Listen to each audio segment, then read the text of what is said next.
So, students, today I am before you with the class 11th medical, and the topic is class chondrichthyes. It's for zoology 11th class, and today we are going to read about this topic. What are chondrichthyes? So, students, chondrichthyes it's actually a Greek word.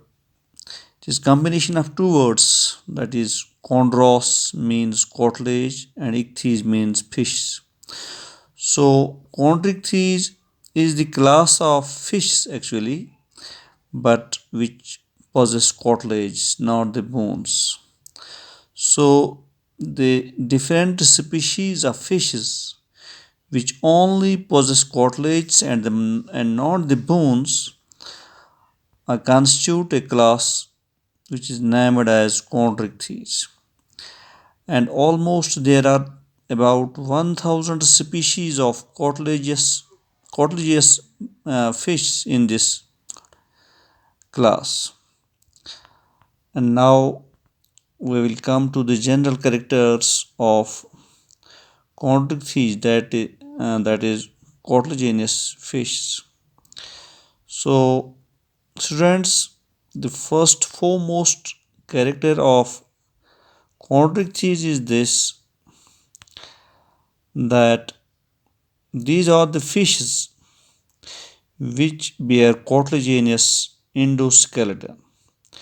You already know what endoskeleton and exoskeleton is.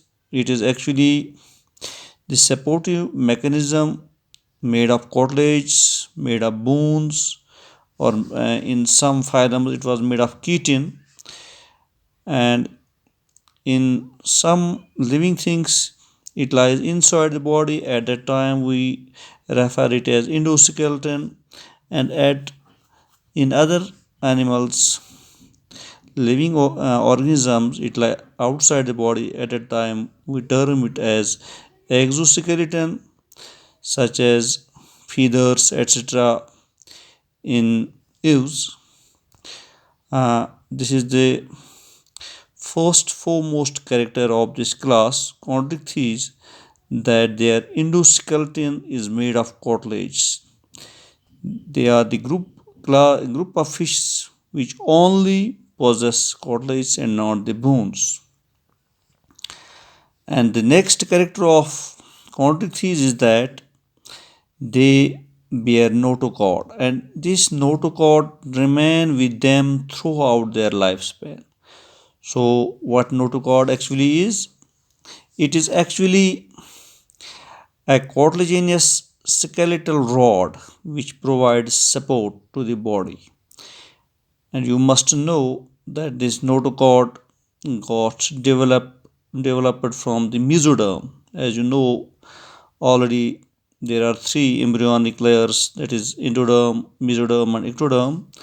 But you should know here that notochord get its development from mesoderm at the time of embryonic development, and thus this notochord then provides support to the body and also develop the backbone. And here in case of chondrichthyes, in case of cartilaginous fish, this notochord remain with them for the whole life. And now let's come to the next point, next character of chondrichthyes, that is the chondrichthyes, that is these cartilaginous fish, they are cold blooded. So what actually cold blooded animals mean? Cold blooded animals are those animals which cannot regulate their internal body temperature in relevance to their external atmosphere, in relevance to their external environment. ये actually अपने अंदर body के अंदर वाले temperature को regulate नहीं कर पाते हैं as in comparison to the temperature lying in there outside environment. So at a time they are termed as cold blooded creatures or animals, and the word used for this is poikilotherms. तो जैसे हम humans हैं, mammals हैं, We are homeotherms, that is, we have the capacity to regulate our internal body temperature in comparison to our outside environment. तो हम उस वक्त warm blooded animals कहा जाता है, न कि कोल्ड ब्लडेड। तो इनको इक्टोथर्म के नाम से भी जाना जाता है, क्योंकि ये अपने अंदर वाली बॉडी टेम्परेचर को अपने बाहर के एनवायरनमेंट के साथ रेगुलेट नहीं कर पाते हैं, मेंटेन नहीं कर पाते हैं।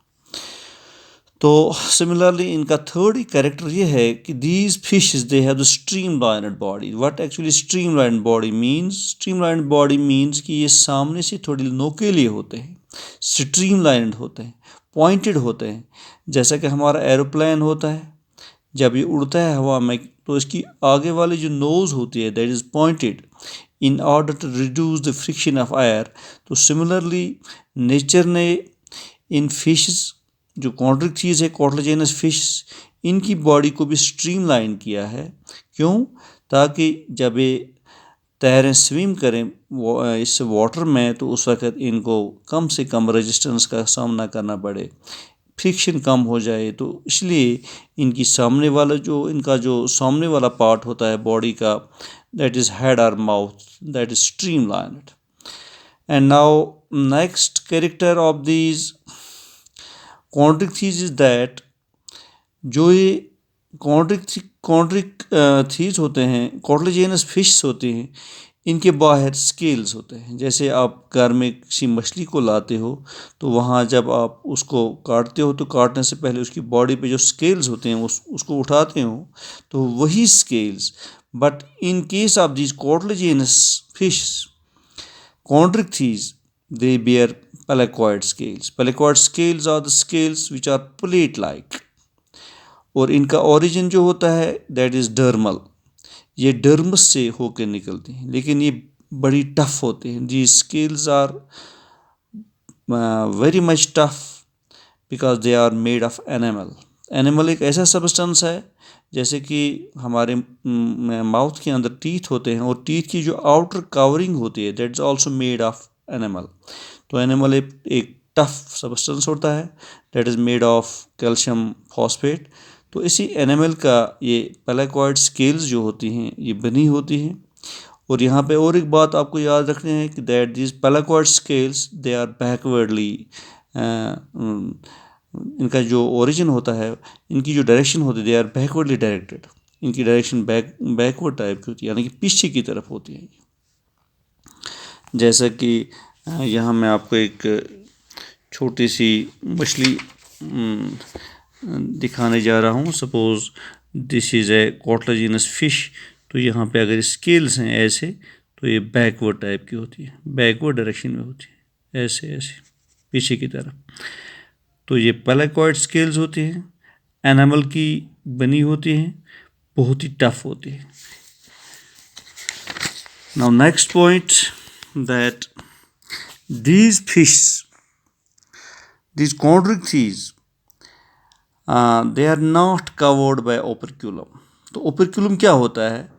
जो इनकी गिल्स होते हैं, वो साइड्स जहाँ पे इनकी गिल स्लिट्स होते हैं, गिल्स होते हैं, इनके ऊपर कवर नहीं होता। एक कवर होता है, किसी एक फिश में वो कवर मौजूद होता है, प्रेजेंट होता है, तो उस कवर को हम ओपरक्यूलम के नाम से जानते हैं। लेकिन in case of these Chondrichthyes ये कवर वहाँ प्रेजेंट नहीं होता है, ये ओपरक्यूलम वहाँ पे मौजूद नहीं होता है। लेकिन एक कॉन्ड्रिक्थी एक फ़िश है, एक कॉटलेजिनस फ़िश है जिसका नाम चिमेरा है, उसमें ये ओपरक्यूलम मौजूद होता है।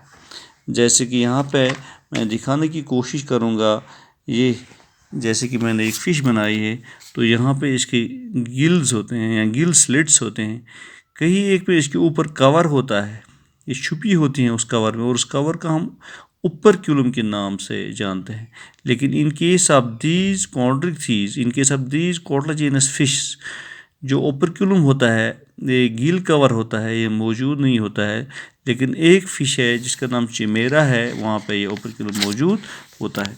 So this was the next character of the chondrichthyes. Now let's move to the next point. जो इनका मुंह होता है दैट इज़ विंट्रली सिचुएटेड, और उस मुंह के अंदर यानी कि माउथ के अंदर स्ट्रॉन्ग जाज होते हैं। टीथ बने होते हैं, टीथ मौजूद होते हैं और वो बहुत स्ट्रांग होते हैं और डेवलप्ड होते हैं। जैसा कि मैं आपको यही एक फ़िश यहाँ दिखाने की कोशिश कर रहा हूँ। तो ये एक फ़िश है, इसका जो यहाँ पे माउथ है वो वेंट्रल यानी कि सामने की तरफ होता है और इस माउथ के अंदर स्ट्रॉन्ग टीथ होते हैं, स्ट्रॉन्ग जाज होते हैं।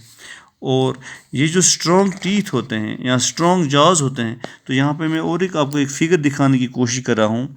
This is one of the chondrichthyes scoliodon है। स्केलिडॉन एक फ़िश है, ये कॉटलेजिनस फ़िश होती है, इसके अंदर बोन्स मौजूद नहीं होती हैं और यहाँ पे इसका माउथ है ये वेंट्रली सिचुएटेड होता है यानी कि माउथ सामने की तरफ मौजूद होता है और इस माउथ के अंदर स्ट्रॉन्ग जाज होते हैं, स्ट्रॉन्ग टीथ होते हैं और वो टीथ एक्चुअली क्या होते हैं, those teeth are actually these modified placoid scales.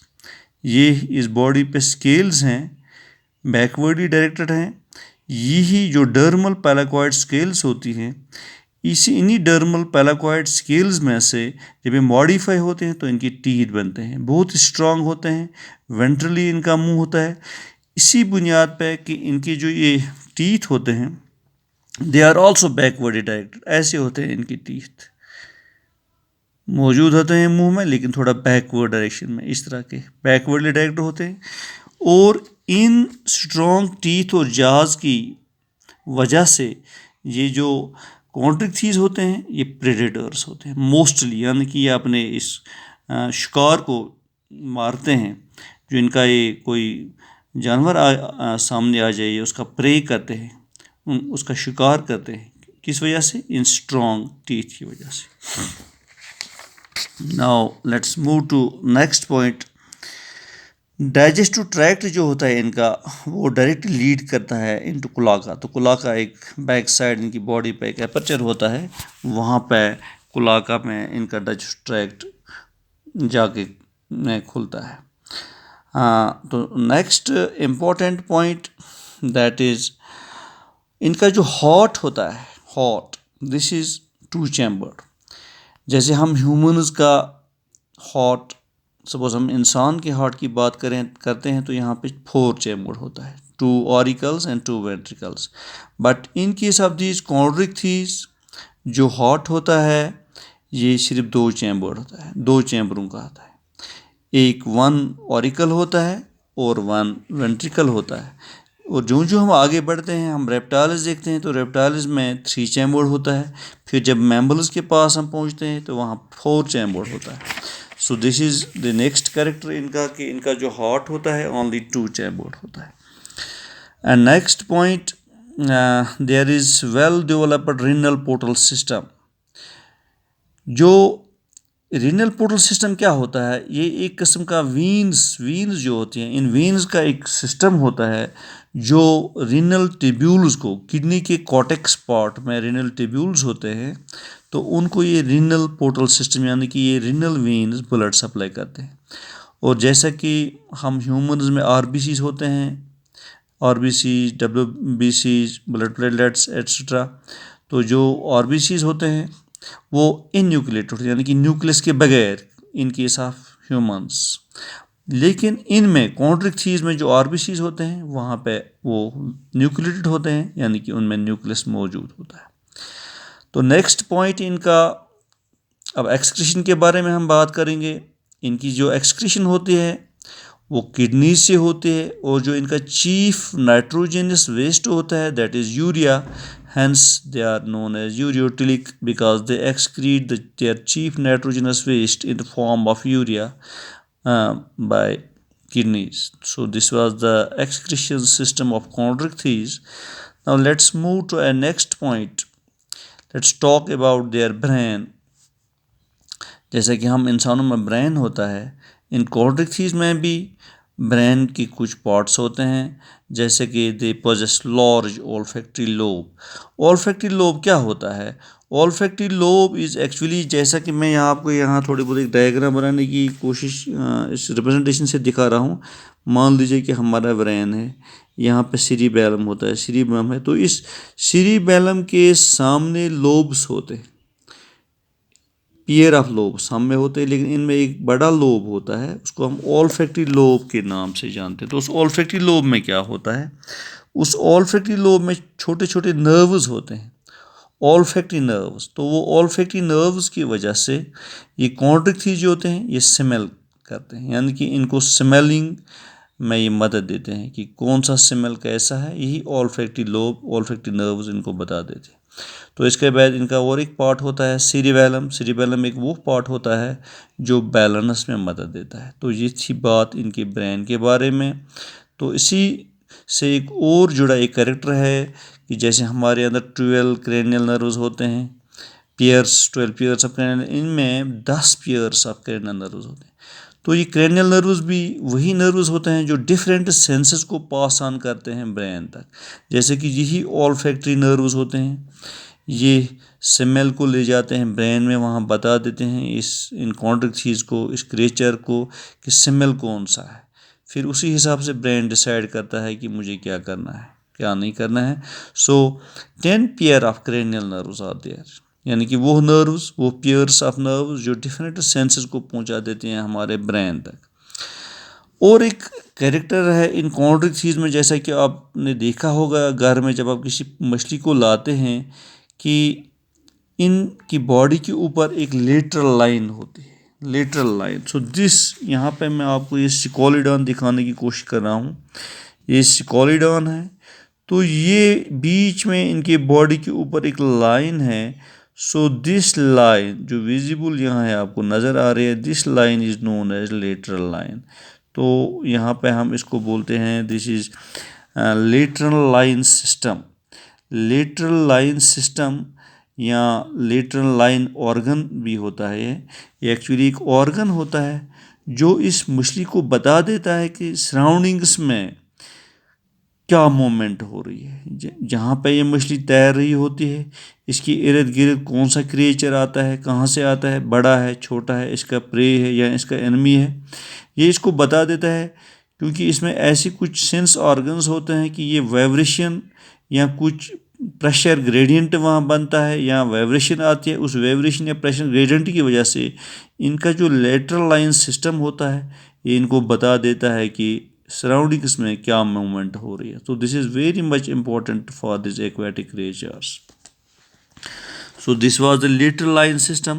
Now next important point is that कि जो ये कॉन्ड्रिक चीज़ होते हैं यानी कि कॉर्टिलेजिनस बोन्स होते हैं, इनमें एयर ब्लैडर नहीं होता है। आपने देखा होगा बहुत सी मछलियों के अंदर एयर ब्लैडर मौजूद होता है, लेकिन इनमें एयर ब्लैडर नहीं होता। तो इस एयर ब्लैडर की गैर मौजूदगी की वजह से क्या होता है, इन फिशेस को कंटिन्यूली स्विम करना पड़ता है। ये कभी स्विमिंग के बगैर नहीं रह सकते। अगर उन्हें स्विमिंग छोड़ दी तो automatically they will sink inside the water.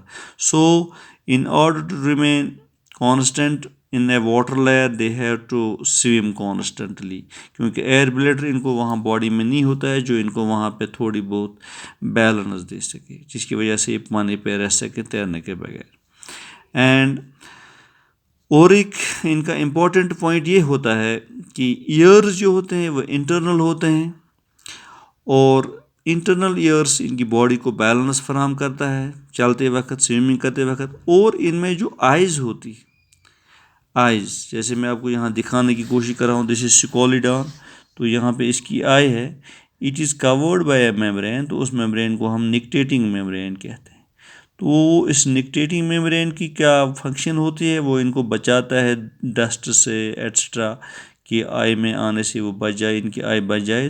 So this nictitating membrane is very much developed and present in case of this chondrichthyes which is protective in nature, which protects these eyes from dust etcetera.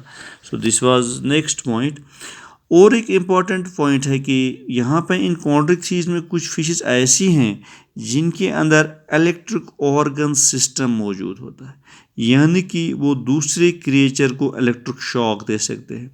जैसा कि एक कॉन्ड्रिक्टी है उसका नाम है torpedo, और similarly और एक कॉन्ड्रिक्टी है उसका नाम है ट्राइगॉन, उसमें पॉइजन ऑर्गन होता है। यानी कि वो उससे पॉइजन पैदा करता है, फिर एक पॉइजन सेटिंग होता है, उससे किसी प्रे में डालता है, वो वहाँ पे मर जाता है। जैसे कि मैं आपको यहाँ दिखाने की कोशिश कर रहा हूँ, ये टॉर्पीडो है, इसकी शक्ल ऐसे होती है। ये होगी इसकी eyes covered by nictitating membrane. तो यहाँ पे ये जो छोटे छोटे बैलून जैसी शेप की जो स्ट्रक्चर नज़र आते हैं हमें, these are known as electric organs, and they are very much capable of producing light electric shocks which are needed by this fish whenever it try to give a shock to any other prey in order to kill that, या किसी enemy को भी किसी वक्त shock दे के उससे फिसल के भाग जाती है। तो ये है इलेक्ट्रिक ऑर्गन इस टॉर्पीडो में। तो टॉर्पीडो की शक्ल ऐसी होती है। इसी तरह ट्राइगॉन के बारे में, ट्राइगॉन की शक्ल ये है। तो इसके अंदर यहाँ पे पॉइजन ग्लैंड होते हैं, वो वहाँ पे पॉइजन पैदा करके ये जो एक सिटिंग है यहाँ पे, दिस इज़ फिन स्पाइन, तो इस सिटिंग से ये पॉइजन डालते हैं किसी दुश्मन में, किसी प्रे के अंदर। तो this trigon it is also a cartilaginous bone which is capable of producing poison, and this is torpedo which is a cartilaginous bone and a chondrichthy and which have the capability to give an electric shock. So कुछ ऐसे creatures हैं इस class में कॉन्ड्रिक्थी में कि जो electric shock भी पैदा कर सकते हैं और पॉइजन भी, जो पॉइजनस भी होती हैं। So now let's move to next important point कि इनमें जो पैलेविक फिन्स होते हैं, मेल स्पेशली जो मेल फिशेस होते हैं इनमें कॉन्ड्रिक्थीज में, वहाँ पे जो पेल्विक फिन्स होते हैं, अभी मैं आपको दिखा रहा हूँ कि पेल्विक फिन्स कहाँ पे होते हैं, वहाँ पे छोटे छोटे फ्लैप्स होते हैं, उन फ्लैप्स को क्लस्पर्स कहते हैं। तो वो क्लस्पर्स वो मेल यूज़ करता है at the time of copulation, यानी कि क्वाइट्स के वक्त, कॉपुलेशन के वक्त, सेक्स के वक्त with the female fish, this male is utilizing these flaps, these claspers, and these claspers are very much present on the pelvic fins. तो यहाँ पे अगर मैं आपको दिखाने की कोशिश कर रहा हूँ, दिस इज सिकोलिडॉन, ये इसकी कॉर्डल फिन होगी। तो इससे थोड़ा आगे एक और फिन है, this is pelvic fin, this is pelvic fin, sorry. तो यहाँ पे ये जो है ये वेंट्रल फिन होगी इसकी, ये है पेल्विक फिन। तो इस पेल्विक फिन पे छोटे छोटे ये होते हैं ऐसे claspers, but in case of male तो ये वहाँ पे यूज़ करता है during copulation and penetrate them into the female fish. मैं यहाँ पे आपको दिखाने की कोशिश कर रहा हूँ, सपोज दिस इज ट्राइगॉन, तो ये इसकी पेल्विक फिन होगी। तो यहाँ पे एक छोटे से फ्लैप लाइक स्ट्रक्चर्स हैं, and these flap like structures are known as claspers. So it is very easy to distinguish a male chondrichthy, a male fish from a female fish in case of these cartilaginous bones. That is simple. We have to observe their pelvic fins. If the claspers, if the flap-like structures called known as claspers are present on pelvic fins, at that time they are males, and otherwise they are not males, they are very much females. तो थोड़ा आगे बढ़ने की कोशिश कर रहे हैं। Next इनका पॉइंट जो है, फर्टिलाइजेशन जो होती है इन case of these fish Chondrichthyes, वो इंटरनल होती है। तो ये ओविपेरस होते हैं, एग्स देते हैं, या ओविपेरस। तो ओविपेरस क्या होता है कि वहाँ पे जो एग्स होते हैं वो हैच नहीं होते हैं outside the body, but they are very much hatched inside the genital tract of the mother. वहाँ पे ही हैच होकर फिर वो बाहर आते हैं। And the next important point कि मोस्टली जो ये कॉन्ड्रिक्थीज होते हैं ये मैरीन वाटर्स में पाए जाते हैं। और जैसे कि मैंने आपको पहले ही बता दिया कि इनकी मुंह में जो इनका मुंह वेंट्रली लोकेटेड होता है, तो वहाँ पे स्ट्रॉन्ग जाज और स्ट्रॉन्ग टीथ होते हैं, और वो मॉडिफाइड पैलाकॉइड स्केल्स के बने होते हैं, और दोज स्ट्रॉन्ग टीथ की वजह से ये प्रेडेटर्स बनते हैं। ये मोस्टली प्रेडेटर्स होते हैं, यानी कि ये अपने प्रे को किल करते हैं। तो इसी तरह टॉर्पीडो या ट्राइगॉन में वहाँ पे इलेक्ट्रिक ऑर्गन्स मौजूद होते हैं, या पॉइजनस ऑर्गन्स मौजूद होते हैं, वो पॉइजन भी छोड़ते हैं किसी के ऊपर, या इलेक्ट्रिक शॉक भी देते हैं। तो ये भी इनको प्रेडेटर हो गया वो जो किसी और का शिकार करे। तो ये मोस्टली प्रेडेटर्स होते हैं। तो एग्ज़ाम्पल जैसे कि मैंने आपको दिखाया, स्कोलिडॉन है ये वाला, टॉर्पीडो है ये वाला, ट्राइगॉन है ये वाला, या किमेरा वो है कि जिसमें ओपर्कुलम मौजूद होता है, तो अदरवाइज़ किमेरा को छोड़ के जो बाकी कॉन्ट्रिक्सीज होती हैं वहाँ पे ओपर्कुलम मौजूद नहीं होता है। इसी तरह ग्रेट वाइट शार्क जो है इतनी बड़ी होके भी वो कॉटलेजिनस फिश में ही आती है, यानी कि उसमें उन ये बोनी फिश वो नहीं होती। So this was today's topic, class chondrichthyes for class 11th zoology. Hope आपने इन्जॉय किया हो। Thank you.